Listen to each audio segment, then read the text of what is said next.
Awesome. Right. So, hey guys, how you doing? It's Joe Searle here from Network Marketing Funnels, and I am here today with Kay Somji.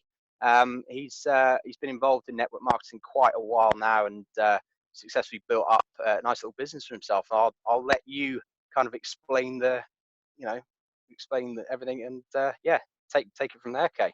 All right, thank you, Joe. Thanks for having me out. Thanks for interviewing me and sharing me with your audience and allowing me to give some of my time and value and stuff to them. So yeah, as Joe said, my name is Kay Somji. I've been in the industry quite a while, probably going on about 12 years now. It makes me sound old. Started when I was in uni, I think like second or third year in. And I've had quite the ups and downs in the industry. As you said, Joe, I've created a nice business for myself now. Been full-time since 2014. Everything's going amazingly from strength to strength. Wasn't always that way. First 6 years of my network marketing journey were absolutely dismal. Could never make more than a couple $100 a month at my best. So I was always paying more in overheads and travel and conventions and stuff like that. So first 6 years were absolutely tragic for me. Never more than a couple $100 a month. And I was using the conventional methods that most of you guys have probably heard of. Speak to your friends and family, 3-foot rule, 3-way calls, all that stuff. And they just didn't work for me. So I did a different approach. I started implementing online marketing and attraction marketing. About 6 years in, this is when I was working a corporate job. Nice paying job, but I hated it. Knew I needed a way out. Implemented the online marketing with attraction marketing. Left the job 9 months later. And from there, it took me about another 9 months to earn a 6-figure income in the industry. And this was after 6 years of complete failure, doing everything I'd been told. So I realized there was something to this. Been full-time since then in 2014.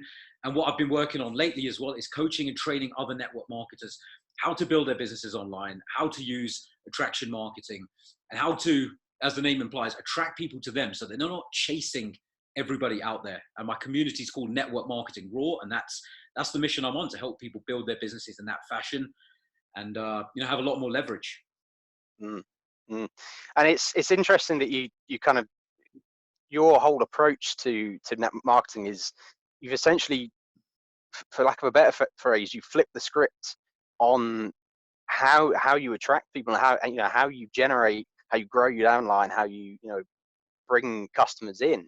And I've got a few questions I wanted to ask you, and in terms of, these are all questions that have come from you guys that are watching this. They've come from some of the more popular network marketing and MLM groups online. And the first thing I wanted to ask you is that, how would you start?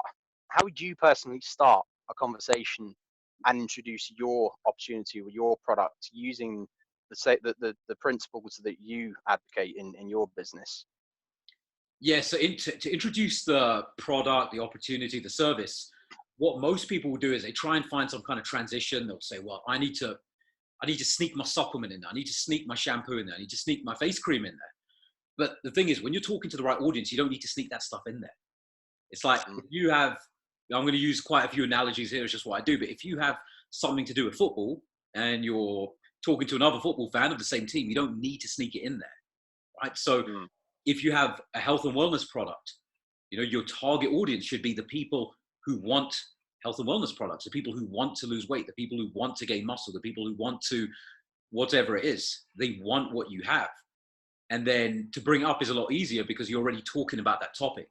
Like if you're into skincare and someone else is into skincare, it's very normal to talk about it.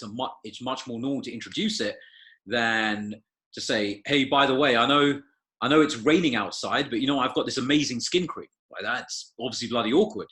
But when you're already talking about the topic, you've connected with someone in the niche, it's much more simple to bring up that conversation. And then once you're already in that niche with the person, you already have that commonality, I would simply find where you can help somebody. What are you helping them to do? That's what business is, not just network marketing. You're trying to solve someone's problem, pain point, challenge, or concern. Listen for that. Once you get that, that's when I would introduce it.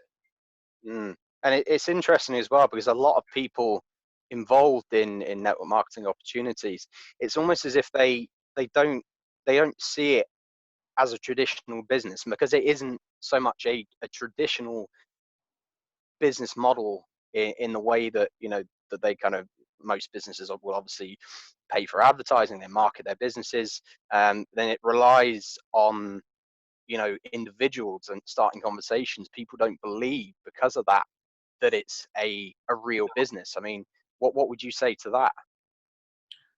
Well, it's a good analysis. I mean, any business can be whatever it wants, right? You know, traditional business, and I know people who've built network marketing as a traditional business. Like, I see it as, you know, traditional direct sales consultant, like you're just a consultant for a company selling stuff. And you happen to have duplication, whether you get it or not. You happen to have those other reps who can go out and build for you and with you. But I think, you know, a lot of people need to look at themselves first, because we can't always count on that duplication right from the beginning. And, you know, even though people think it's mostly just word of mouth, it's just talking to people. You got to remember, like, even a lot of the guys in the old school days, the guys probably back before your or my time, but when they were really building up, a lot of them were running those newspaper ads and radio ads and stuff like that. So it's always been around. It's always been around. It's just, with a low cost of entry, I think most people are not really coming in to build a business. They're coming into as a little side hustle. You know, whereas if anyone started any traditional business, it's very normal to pay for advertising, to pay for, you know, shout outs or influencers or whatever it is. There's a budget allocated. Yeah. Something here, I think it's just the mindset that there isn't a budget allocated. And I'm not saying that people have to spend money. I created everything organically. I did everything organically before I ever started running ads. But I do think advertising is important. Not necessarily paid advertising. You can do, which I'm sure we'll talk about that in a bit, stuff like content marketing. But it is the point about spreading the word about your brand, about your business, about what you do, rather than just talking to people. That's fine. No leverage in it, unless you get everybody else doing it, which, you know, we can't control what people do. So Yeah, sure. And one of the biggest, or should I say, one of the most common questions that certainly I get from both, you know, the people, like you guys listening, you physiotherapists, sports therapists that kind of involved in network marketing opportunities, and you guys that are in the mentoring group as well, and certainly people on my email list. One of the biggest questions we get is, how do you build a presentation that sells? Because I think a lot of network marketers realize that the presentations that are given by the companies, they're corporate, they're not, you know, they're not really, they're not made to sell, quite frankly. They're there to kind of blow smoke up the arse of the company. So how do you put together a presentation that sells? yeah, I've never actually seen a very effective presentation. I don't believe so anyway. And I've seen presentations that have fantastic products and science, but they don't, not designed to sell. And then I've seen some where they do that and they lose people with the whole recruit, and it alienates the customers. So what I've done myself, and I've found this to be really effective. I've always done my own presentations, and I've done it differently over the years. And what I found to be working the best for myself, and I don't know the whole reason behind it, but I literally have myself on the screen, because obviously if they're dealing with me and then I go fob them off to somebody else, you may lose a bit of credibility or something, right? Or even if you don't lose it, it helps to hold your credibility. So I'll just have literally a video walkthrough, me in the corner explaining stuff, walking through either the back office or the product line. I'll do one strictly product where I don't even mention the recruiting aspect. A lot of people who join me have no idea they're in an MLM. And then there's another one I'll have, which will introduce the idea of duplication and getting more people in and making a residual income. And what I like to do, I like to be very casual, because the reason why people have connected with you is because they like your personality, they like your delivery, they like the value you're giving. So I'm not going to go and then be somebody completely different. I'm going to keep it this way. And this is, people think they need to be super professional and things like that. Yeah, you want to put your best foot forward. At the same time, look at people selling any high-end thing, like high-end house, like very expensive houses, very expensive cars. You know, it's more about authenticity, character. It's more about personality. It's more about how somebody's going to vibe with you and your energies and all that cool stuff meshing, right? So yeah, I like to just be very casual. I like to be a normal human being and not be very cheesy and salesy, because even though those things might be designed to sell, and they've not done a very good job, and I think Yeah, people are tired of that stuff. So yeah, just yeah, authenticity. And by the time you've got somebody there, because of the way we target, they should already be pretty warm. That it's pretty much your job not to F it up at that point and just yeah, improve. Yeah. yeah, yeah.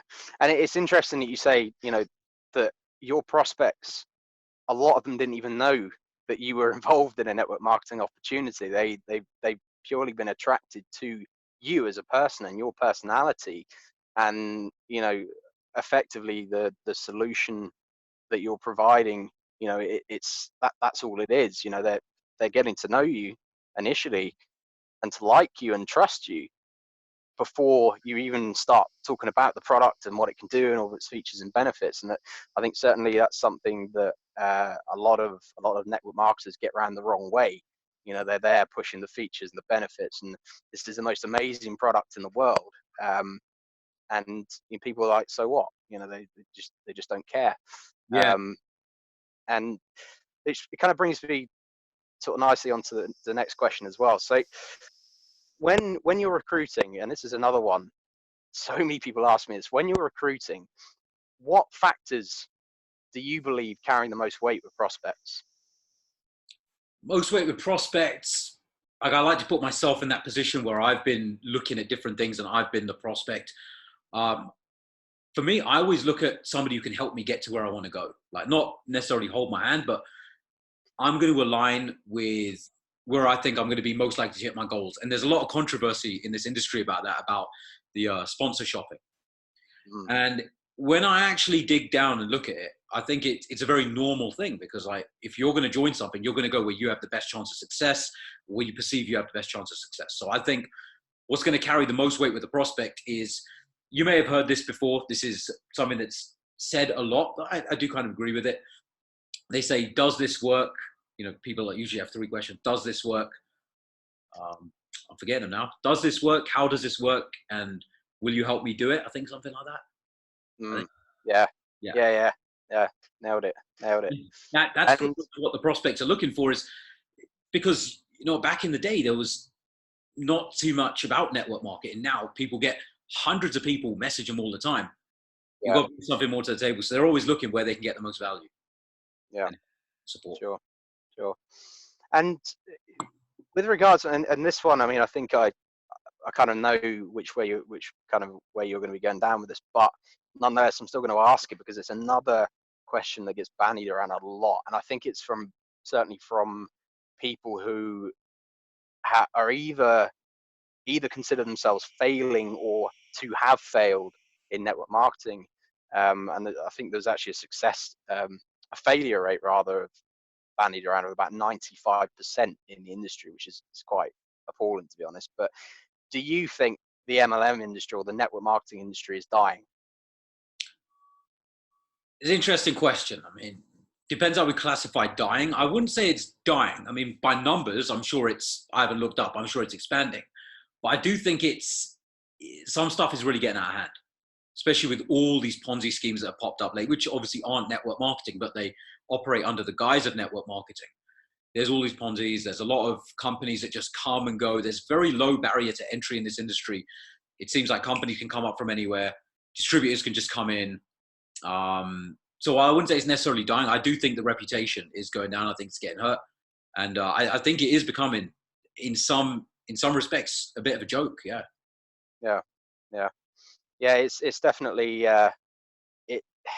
I think in a way because it makes it so much harder to build trust with people, and it's so much I think this is why it's so much more important that you lead with your own personality and you lead with value before anything else now, especially now, because it's not even just the network marketing industry, just business in general. People are so much more skeptical of any new product or any new service or anything like that. So it makes sense. Um, okay, so this is the big question. This is what you do, and this is what we do. how if you had to outline 3 key steps, I'm going to give you 3. Okay. How would you attract new prospects to you rather than going to them? If you had the 3 kind of key principles, the 3 key steps, what would you do? What would you To tell them to do? attract, okay, to attracting prospects to me. So firstly, I would identify my target market and build a following of them. That's kind of 2, but give me that one, right? So you Yeah. identify your target market. Just to give a couple examples, if you're in health and wellness, if you help people to lose weight, your target market are people looking to lose weight. Your target market are people looking to get in better shape. They already have an interest in it. So you identify your target market and build a following of those people. You build a following on YouTube, Instagram, Facebook, Facebook group, Facebook business page, wherever, LinkedIn, Pinterest, wherever you are. And that's going to tie into the second portion. So first one is identify and build a following. You might be thinking, well, how do I build a following? You build a following by creating content. Creating content is what's going to have people coming to you. Because let's say you and I say the exact same thing, Joe, but I just say it to a few people and you have tons of videos with thousands of views. Who are people going to be more attracted to? Who's going to look like more of the authority figure? Who's going to look like they know what they're talking about? It's going to be you. So people will flock to you. So you have that audience, that following you're building. You create quality content that's going to engage them. It's going to solve their problems, solve their pain points, solve their challenges, solve their concerns. You're genuinely helping people before ever charging them for anything. So they're going to love you. They can start liking the videos. They can start subscribing. They can start commenting, leaving you love hearts, like all this beautiful stuff. And then that's when you transition into the sale. So you've already created a following of people who know you, like you, trust you, see you as an authority figure, probably love you to death. You've helped them out. And now you simply just put an offer in there. You know, it doesn't have to be a very hard pitch sell. Like the more you give, the softer your pitch can be. Mm. So if you've given so much, I've literally done calls to action. Like if you enjoyed this and you want to check out the stuff I use, feel free to DM me. I'd love to help you out and fly in, right? And I'm not saying it's going to happen for everyone right away, right? You know, it's all about how much you give up front. But you could invite people to, instead of that, you could invite them to a free 50-minute consultation. You could invite them to a free call. You could give away a free ebook. You could, you know, it's just about taking them to that next step. And because they'll trust you at that point, people will take that next step. And they want to take that next step because you got the people who want what you have. They want the result. They've started to like you along the way. You've started to engage with your content, and naturally you'll tell them to do something. A small percentage or a large percentage of people will go and do that. Mm. Yeah, yeah, and that's it. You know, so three things. It's that simple, and you find exactly who you want to work with. And I think that's the biggest stumbling block for a lot of people I speak to, certainly, and not even just in network marketing, but certainly, and you guys will know who I'm talking about. You know, my physiotherapists I work with, the sports therapists I work with, they don't like to narrow their target audience because so many people think that they're pigeonholing themselves into only helping that particular audience. And I mean, what would you say to those people who are kind of scared of saying, right, this is my target audience, these are the people that I'm going to work with? You want to be a specialist or a generalist? Pretty much it. The specialist is gonna, you know, be able to charge more. The specialist is what comes to mind. It's like if I'm going to try and find the best, I don't know, let's say chiropractor or something, I'm not going to look for all doctors. I'm going to look for the person who's only specializing in that. Probably a bad example because I don't think there's doctors that practice everything. At least they shouldn't be. But you know, if you are the expert in that one thing, sure, you're going to narrow your target market, but you can charge a lot more. And when I'm looking for, okay, another example, let's say someone's looking for furniture, but someone's specifically looking for a nice table, and there's a table shop. Again, I don't know if that example's great, but you know, they'd rather go there, or like a rug shop versus just going to a general furniture store, right? You want to be that standout person in your market. And when you can do that and you can provide that kind of service to the market, that's where you can charge what you want. That's where people will come to you regardless. You get a name in that industry and that niche. You can dominate that niche. That's what you really want. Yeah, absolutely. And another thing I wanted to ask as well. So, you know, people will say, and again, people have said this about some of the things, the content and things I put out. So I put this to you. How do you nurture relationships with, like, specifically, how do you nurture those relationships? Because it's all very well sort of saying, oh, you know, you provide value, you provide content to people. How do you specifically nurture your relationships with prospects and team members? What does that process look like for you? Yeah, so prospects and team members, two different things in the way I do it. So with prospects, to my audience, I just give as much buzzword value as possible. But breaking that down, that means every single post, every single video I put out, every single image, every single something, whether it's a blog post, an email, whatever it is, every single thing I'm putting out is designed to solve or alleviate some kind of problem, pain point, challenge, or concern for the individual. So it's always trying to help them get over something that they're struggling with. And then what I'll do is I'll place that value in different places. So I'll have it in a Facebook group. I might do something to my email list, and I might not even do the same content. It might be a different piece of content. Do something maybe on my Facebook profile. You could do things wherever you are, and the more platforms you're on, you know, the more places you can share. And so what I like to do is give that in different ways: video, audio, written, so people can consume it how they like it. It's more about staying in front of people as much as possible. That's how you nurture them, because they may not see your group post today or tomorrow or the next day or the next day or the next day, but something 3.5 weeks down the line they'll see, and then they'll start to really connect with that and then start following you. Or there's people who are maybe in my group, they don't really see the group, but they open my emails religiously. So to nurture is I'm just trying to help people as much as possible for free on the front end, and then invite them to take the next step. They do. If they don't, they don't. It's fine. And as far as team members, I nurture those people in private chats, private groups. Same kind of concept, but I don't want to give them too much. Prospects, I'll overwhelm them with value. The team members, I want to keep it very specific and do that only in certain channels. And it's important because I have the people on my teams. I say, okay, well, for example, one of mine is in Telegram. You download Telegram and you get in this channel. I don't have Telegram, we'll go get it. Because I don't want different communication. I don't want someone from the team message me on Facebook, someone else on Slack, someone else on email, someone else on Telegram. You keep that streamlined in one place. I find that really helps. Yeah, definitely. And this is something that's come up actually fairly recently, because of the, you know, obviously you've grown your Facebook group. It's quite considerable. You've got quite, you know, a large following there, and they're very engaged. And it's, you know, that's something that I've done with a couple of different businesses, and, you know, certainly the mentoring side of it is growing, and it's almost at this point, it's kind of the hot topic, particularly Facebook groups, and LinkedIn to a certain extent, but a lot of it's around Facebook groups.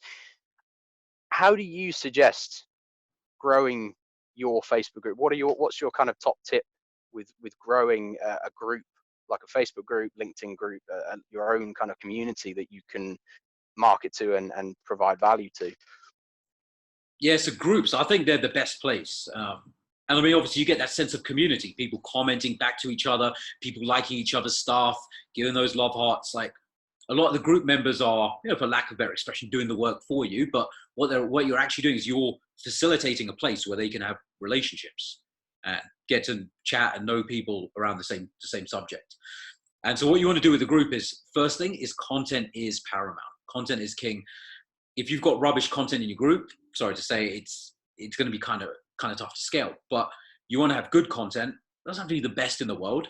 Help us if it is, but find good content, create good content, spend time. Like on mine, I take a couple of hours every week to spend writing up my posts and doing my videos. You know, I'll do a video once a week for half an hour. I'm always trying to give above and beyond. And what I do is, in my group, and I suggest you guys do this if you're looking at building a group, is have some special perks for the group.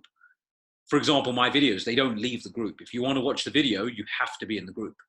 Same with most of my posts, same with a lot of those things. People can only get access to that by being in the group. It gives that exclusivity. It gives people a reason to join. Otherwise, if it's everywhere else, why would they join? You can share some stuff out, but have some exclusivity factor And as far as getting people in to build that up, you know what, you gotta grind at the beginning. Grind at the beginning, like just invite people in. Because you're giving away something free. It's not, oh, you open to seeing my opportunity, which is going to cost you some money. No, if you are, again, you know, in health and wellness and your group's around health and wellness and you've connected with someone who loves health and wellness. Hey, Jake, I know you love health and wellness. I've got a group about health and wellness. You want to check it out? How difficult is that?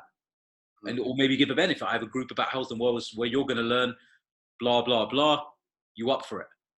Very cash, right? But the key is that right audience. That's why nearly everybody I asked to join my group has come in, because it's right up their alley. It's kind of weird. It's like telling a coffee lover, hey, I have the world's best coffee group. Do you want to join? And they say, no. You know, it makes more sense for them to join, you know? And then, so you'll do that at the beginning, invite people, 5 a day, 10 a day, 20 a day, whatever you want. Give some calls to action in your content. And as your social media profiles grow, as your content grows, that's when you'll find people you'll wake up. 20 people request to join your group because they found it through your content. But in the beginning, you want to grind and you want to invite people in, but it's actually simple because you're not charging somebody for anything. So make sure the content is very high. Yeah. And that's, I think that's a big takeaway as well, is that things can, over time, things get easier and things don't need to take a long time to do. But at the beginning, you do have to put in a certain amount of time and a certain amount of grind to get the ball, get some momentum, get the ball rolling. And it's the same with any business, kind of whether it's something kind of very specific like growing a group, or whether it's just getting your name out there. That you've got to put that time in. And the last thing I wanted to ask, how do you, because a lot of the guys, certainly in my group, either, you know, you guys out there, you're physios, you're sports therapists, and on the other side, this will be going out to you guys as well. Now you'll see it on my other group, my other email list. You guys already in network marketing. Majority of people do have a job.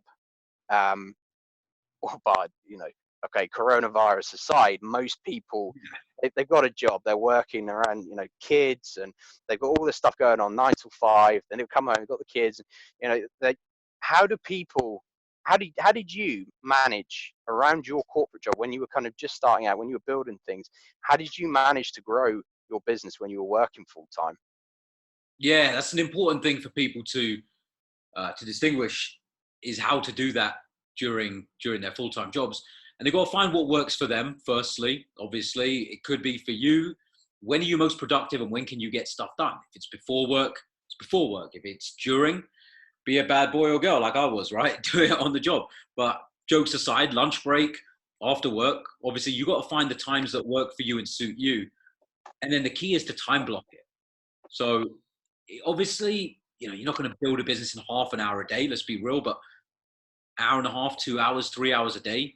If you really want to make this work, put in a solid couple of hours a day, maybe more on the weekends. What you need is literally time block. So if you've got the time where you're connecting with your target market, you do nothing but that. Sign out of your email, sign out of Skype. No one uses Skype anymore. Sign out of Zoom, sign out of social media. Like if you're operating on Facebook, sign out of everywhere else. Telly off, kids in the cupboard, like whatever you got to do, just focus on that one task. Like when I do, like even right now, you look at my phone's on do not disturb, airplane mode, right? I don't want that distracting me. And it's key for a lot of tasks, but especially network market, because we've not been taught how to build a business. Most of us, we don't really know how. So I would time block, have the non-negotiable task, and then treat your business like a job, which most people will say, treat your business like a business. Problem is, most people have never had a business. So how can you do that? Treat your business like a job, to the point where you would get fired, to the point where if you don't do this, something's going to happen. Kind of hard to enforce a discipline on that, but you got to have that mental alertness, mental discipline to just say, look, I need to do this. This needs to get done. Like, how bad do I actually want it? Yeah. Definitely, and it's definitely it's having that mindset, like you said, of kind of working at it like a job, but at the same time as well, if you're someone who really has very, very limited time, it's worth kind of, some of you guys, you'll probably already seen me talk about this a lot, in the group, and then obviously in the emails that I send out, but I talk a lot about the 80-20 principle. Think about what is going to give you 80% of the results, and you double down on it. I mean, obviously at the beginning, you've got to think about, right, got to test things. Okay, what works, what doesn't? But you start doubling down on the things that get you 80% of those results, and you can off everything else. Focus on, and until you start getting those results, and you start, seeing those sales come in, and seeing people, join your list, or join your team, whatever that your particular goal is. You have to prioritize, because if you've only got half an hour or an hour a night, whatever it is, then you need to make that hour the most productive at any point of the day. That has to be, you've got to know exactly what you're doing, what actions you're taking. If it's writing a blog post, great. If that's what the focus is. If you know that you're building up, and you want to share content through video, and you're building your YouTube channel, you make that video the best you can, and maximize the time that you're doing with it. I mean, it's certainly, I don't know whether you've kind of sort of know much about the background of it, but the whole concept of 80-20 it's nothing new, yet so many people seem to glaze over it. It's such a simple principle. Yeah. I mean, I'm sure you'd agree with that. It's quite a, 100%. It's a vital statistic. 80-20, mate. Yeah, absolutely. It's people need to see what's working for them, like you said, double down on it, but also see what's going to work for you and your business. Like, if you don't have the time to be doing video content every day, or if you don't enjoy it, don't do it. You do what's going to be most effective, and combined with what you enjoy. But don't cop out on stuff. Like, there's some stuff that needs to get done. Do I enjoy every single minute of my business? No, of course not. There's some stuff that simply needs to get done. But you got to look within your limitations, within your time constraints, within your skill sets. And that may mean doing something that puts you out of your comfort zone. That may mean hiring somebody to do something for you. It could mean a bunch of different things. You got to see what's going to work best for where you are in your situation. Definitely. Right. Well, it's time to start kind of wrapping things up. So I'm going to ask you one last thing. If you had to give a complete newbie to the network marketing industry, they're completely new. All they want to know is they want to get into the industry. They want to get started, making some kind of income for themselves. What's the one thing that you would say to them? One thing. That's a good question. It's hard to narrow it down to just one. If it was one thing, I would say focus on where you can add the most value to the person that you're trying to help with your product. That's really what it boils down to, is how much you can help your target customer. Because the more you can help them, the more they'll come. It's not about who's got the best landing page or the best this or the best that.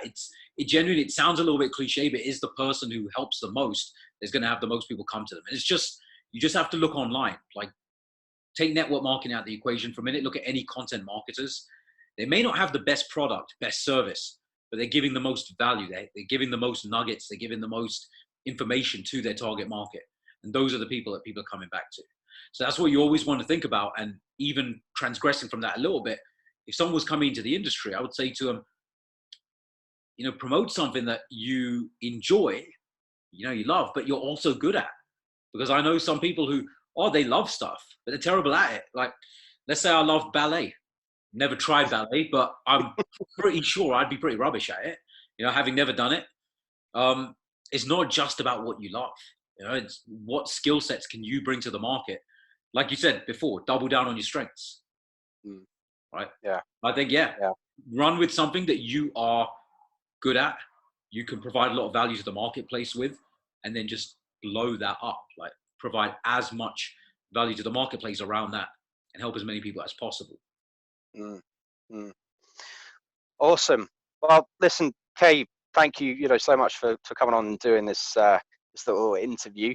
For you guys, I mean, if you've taken it, I mean, I encourage you to, listen to this, watch it, rewatch it, take notes, really absorb, everything that's been said, because, this guy knows what he's talking about.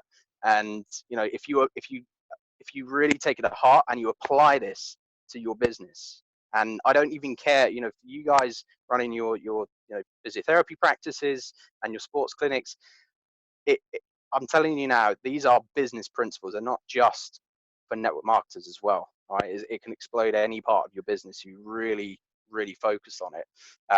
And Kay, if for any of you guys there, is there anything where can people go to get more value from you?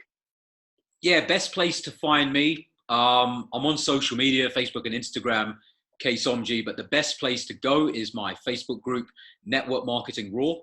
If you just search that up, or I've got a little book you guys can grab as well, networkmarketingraw.com/guide. Some of my best stuff's in there, and then ongoing through the group. So yeah, would love to have you guys in there. Awesome. And for the rest of you guys, if you're not already kind of, if you haven't been involved, you've never seen me before, you've never, been involved with network marketing funnels, if you want to get a bit more information, you can visit networkmarketingfunnels.co.uk.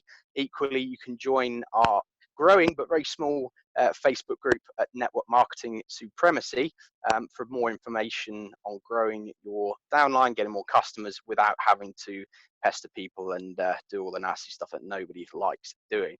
All right, so that's it for tonight, and I will speak to you guys soon. All right. Okay, cheers. Ta-da.